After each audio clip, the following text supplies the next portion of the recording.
नमस्कार दोस्तों, आज मैं आपके लिए कार्तिक स्नान की कहानी लेकर आई हूँ। अगर आपको ये कहानी पसंद आई तो कमेंट बॉक्स में कार्तिक देवता की जय अवश्य लिखिए। बहुत समय पहले की बात है। एक बूढ़े बाबा थे। उनकी 2 बहुएं थीं। घर तथा ससुर जी का काम दोनों ही बहुएं मिलकर किया करती थीं। एक बार जब कार्तिक का महीना आया तो ससुर जी ने अपनी बड़ी बहू से कहा, बहू, कार्तिक का महीना आ गया है और मैं कार्तिक स्नान करना चाहता हूँ, इसलिए तुम सुबह जल्दी उठकर मेरा सारा काम कर देना। लेकिन बड़ी बहू ने काम करने से मना कर दिया और उनसे कहा, पिताजी, अपनी छोटी बहू से कह दो, वो आपका सारा काम कर देगी। फिर ससुर जी अपनी छोटी बहू के पास गए और छोटी बहू से कहा, बहू, मैं कार्तिक स्नान करना चाहता हूँ। छोटी बहू बहुत सीधी सादी थी। उसने अपने ससुर से कहा, ठीक है पिताजी, आप मुझे बताइए, मुझे क्या करना है। तब ससुर जी ने कहा, ज्यादा कुछ नहीं बहू, बस नहाने के लिए पानी भर देना, मेरी धोती धोकर सुखा देना और दोपहर का खाना बना देना। छोटी बहू रोज सुबह उठकर पानी भर देती, जिससे ससुर जी स्नान कर लेते और धोती धोकर डाल देती और ससुर जी को गरम गरम खाना बनाकर खिला देती। जब छोटी बहू ससुर जी की धोती सुखाती तब उसमें से जो पानी की बूंदें गिरती वो मोती बन जाती थी। लेकिन छोटी बहू उन पर ध्यान नहीं देती थी और छोटी बहू उन्हें झाड़कर एक तरफ ढेर लगा देती थी। इसी तरह कार्तिक महीना खत्म होने को आया। तब ससुर जी ने छोटी बहू से कहा कि बहू, मैं कार्तिक खत्म होने से पहले ब्राह्मणों को भोजन कराना चाहता हूँ। छोटी बहू ने कहा, ठीक है पिताजी, मैं खाना बना देती हूँ, आप ब्राह्मणों को बुला लाइए। छोटी बहू ने सब खाना तैयार कर दिया और ससुर जी से कहा, पिताजी, आप ब्राह्मणों को भोजन करा दो, मैंने खाना बना दिया है। छोटी बहू यह कहकर खेत पर चली जाती है।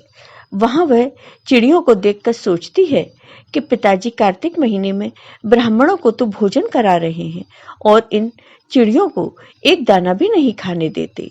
वह कहती है, राम जी की चिड़िया, राम जी का खेत। और छोटी बहू चिड़ियों को दाना खाने देती है, उन्हें उड़ाती नहीं है और खुद वहीं थकान के कारण सो जाती है। चिड़ियां दाना चुगती हैं, लेकिन जो दाने जमीन पर गिरते हैं वह हीरे मोती बन जाते हैं। पास में बड़े भाई का खेत था। वहां से बड़े भाई ने देखा कि छोटे भाई के खेत में हीरे मोती कहाँ से आए।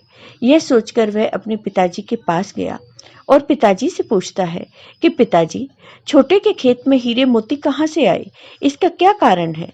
तब पिताजी कहने लगे, बेटा, ये सब कार्तिक महाराज की कृपा से है।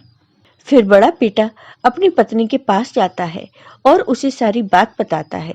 तब उसकी पत्नी सोचती है कि ससुर जी ने तो पहले मुझसे ही कहा था, लेकिन पता नहीं क्यों मैंने मना कर दिया। अगर मैंने मना नहीं किया होता तो ये सारा धन हमें मिलता, कार्तिक महाराज की कृपा हम पर भी होती। वह मन में सोचती है कि अगले साल कार्तिक के महीने में ससुर जी का सारा काम मैं करूंगी। बड़ी बहू ने 1 साल तक इंतजार किया। 1 साल बाद जब कार्तिक मास आया तो बड़ी बहू ने ससुर जी से कहा, पिताजी, आप इस बार कार्तिक स्नान नहीं करेंगे। तो ससुर जी ने कहा, नहीं बहू, अब मैं बूढ़ा हो गया हूँ, अब मुझसे स्नान नहीं होगा। तब बड़ी बहू ने गुस्से में कहा कि आपने छोटी बहू को तो धनवान बना दिया और जब मेरी बारी आई तो बूढ़े हो गए। आपको कार्तिक स्नान करना ही होगा। हार मानकर ससुर जी स्नान के लिए तैयार हो गए। बड़ी बहू लालच के मारे ससुर जी का बहुत ख्याल रखती, सब काम समय से करती। कार्तिक महीना खत्म होने वाला था तो बड़ी बहू ने ससुर जी से कहा, पिताजी, एक ब्राह्मण को न्योता दे देती हूँ। फिर उसने खाना तैयार किया और खेत पर चली गई। खेत पर जब भी कोई चिड़िया दाना चुगने आती वह उसे भगा देती। शाम हो गई लेकिन उसके खेत में हीरे मोती नहीं मिले। तब वह गुस्से से अपने ससुर जी के पास गई और ससुर जी से पूछा, पिताजी, मेरे साथ ऐसा क्यों हुआ। ससुर जी ने कहा, तूने तो लालच में मेरी सेवा की, जबकि छोटी बहू ने निस्वार्थ भाव से मेरी सेवा की थी, इसीलिए उसे कार्तिक महाराज की कृपा प्राप्त हुई और तुझे नहीं। यह सुनकर बड़ी बहू को बहुत ही पश्चाताप हुआ और वह वहां से चली गई। तो हे कार्तिक महाराज, जैसे आपने छोटी बहू पर अपनी कृपा की, वैसे ही अपनी कृपा सब पर बनाए रखना। जय हो कार्तिक महाराज की। आपको ये वीडियो पसंद आया हो तो कमेंट बॉक्स में कमेंट करके जरूर बताइए। साथ ही मेरे वीडियो को ज़्यादा से ज़्यादा शेयर करिए। धन्यवाद दोस्तों।